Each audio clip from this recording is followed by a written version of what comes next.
Hey guys, it's Braden here, and today we're taking a look at the Schleich Dinogorgon. Bit of an unusual genus for Schleich to make, but yeah, as I've said, I might have not have said this in earlier reviews, but I think 2018 was actually a pretty good year for Schleich. A lot of their figures were pretty good. Granted, there were some stinkers, the Therizinosaurus and Velociraptor, but not all of their figures that year were bad, and in fact, a good majority of them I actually think were pretty good, and this is one of them. Now, this is actually the second stem mammal Schleich has made. The first was their Dimetrodon, because that's the go-to one, but Dinogorgon is not really the one I jumped to. Gorgonopsids, well, they're somewhat popular in media now, mainly thanks to Primeval's first episode, even though the Gorgonopsid in that show didn't do anything, really, but they are semi-popular, but the only other one I could really think of that a major model company did recently was Safari's Inostrancevia, which Inostrancevia tends to be the Gorgonopsid people go with, because it is the best-known genus. It's, actually, its very first appearance in media, if I believe correctly, was in Dino Crisis 2, if you can believe it or not.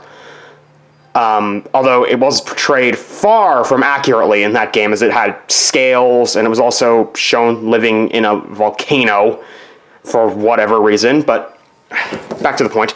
Dinogorgon is actually, I think, one of 3 Gorgonopsid genera I've seen made into toy form. There's obviously Inostrancevia, Dinogorgon, and then Troshosaurus, something like that, was made. One of the Kyoto Dino Tales series had one of those.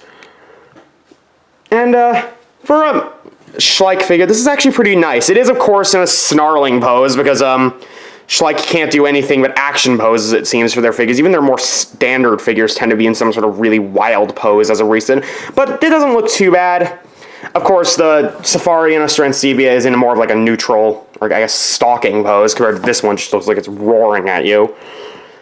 And, so, it's a pretty nice, but it is pretty nice looking. My biggest complaint with the figure is this thing is really heavily shrink-wrapped. Now, you see that with a lot of stem mammal restorations. Even Safari's Inostrancevia has it to some extent. You can see some of the skull openings here.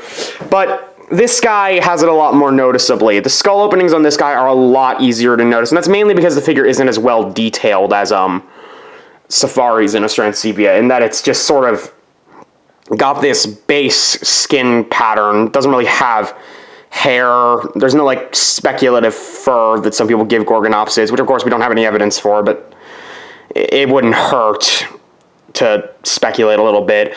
Of course, most Gorgonopsid models I've seen have hairless skin, but it's still, I would have liked to see a little experimentation, is what I'm saying. And my main problem with it is you can see what I think are his ribs, and that's kind of disturbing. This kind of looks like a dog that hasn't been well fed. It's kind of sad looking, to be honest. Oh, and one of its front hands is sort of hovering off the ground. That might not be a problem with all figures, that might just be a problem with mine. But that's, the shrink wrapping is bad, but the actual figure looks pretty nice. The colors on it are a little unoriginal, but then again, it is a stem mammal, so they were probably trying to be a little conservative. You don't really see a green or blue or Gorgonopsid. Even the one in Primeval was more like drably grayish colored for the most part.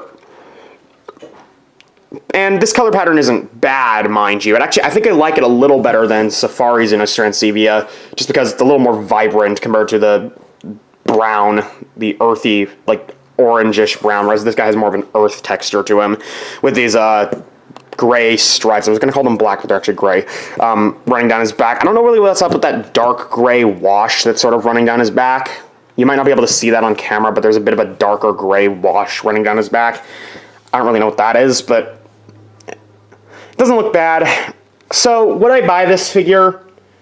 Well, like a lot of Schleich figures, there are some bad points, but like some of the newer figures, there actually are a lot of good points on this figure. So, if you're a fan of Gorgonopsids, then this guy might be in your range, but if you don't really like Schleich, or if you just don't think you'll like this figure, then stay away. This figure wasn't very expensive. It was only $7, and I actually have seen this guy in stores a couple times. Not to the extent of the new T-Rex, Carnotaurus, and Velociraptor, but I've seen him a couple times. So if you're interested in this guy, maybe try to seek him out.